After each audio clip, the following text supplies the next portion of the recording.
Dinda Samadiani dengan NIM 089. Oke, selanjutnya materinya akan dibacakan oleh Harinda Sakti. Untuk materi ini ada pemilihan brand dan negara tujuan. Kami memilih ST Indonesia sebagai brand dan negara tujuannya. Nah, untuk ST Indonesia ini didirikan pada tahun 2018. Perusahaan minuman teh lokal ini tumbuh pesat melalui sistem franchise dengan ratusan gerai di Indonesia. Nah, konsepnya ini itu menggabungkan teh modern dengan cita rasa lokal. Nah, mengapa kita memilih negara Singapura?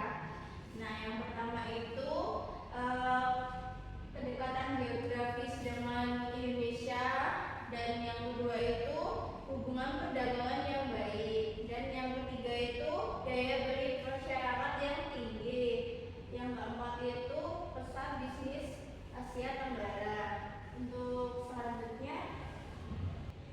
selanjutnya itu ada analisis kesiapan ekspor. Nah, ini ada 3 ya kesiapannya.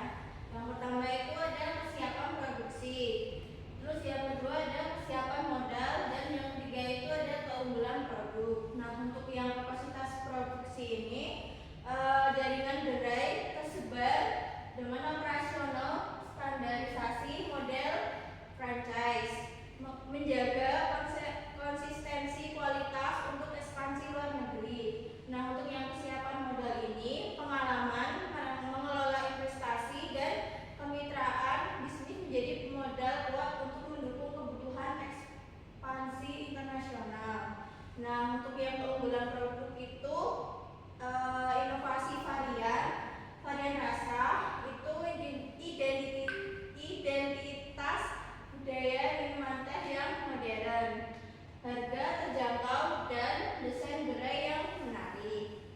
Selanjutnya ada analisis lingkungan makro. Nah, atau pastel. Singapura menawarkan stabilitas dan peluang besar, namun menuntut kepatuhan regulasi serta kepedulian terhadap keberlanjutan. Nah, ini dibagi ada 6.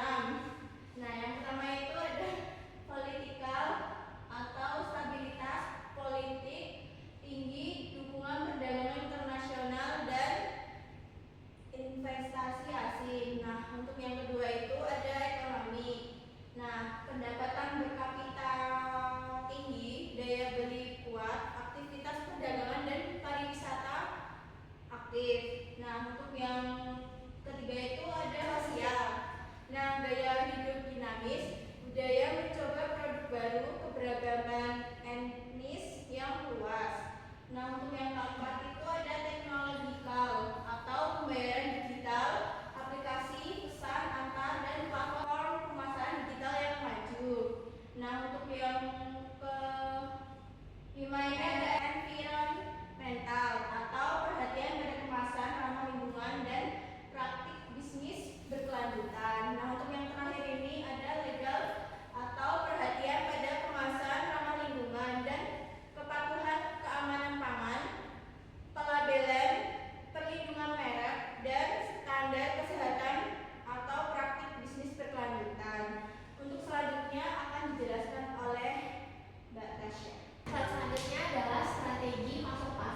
dengan kurs 14.000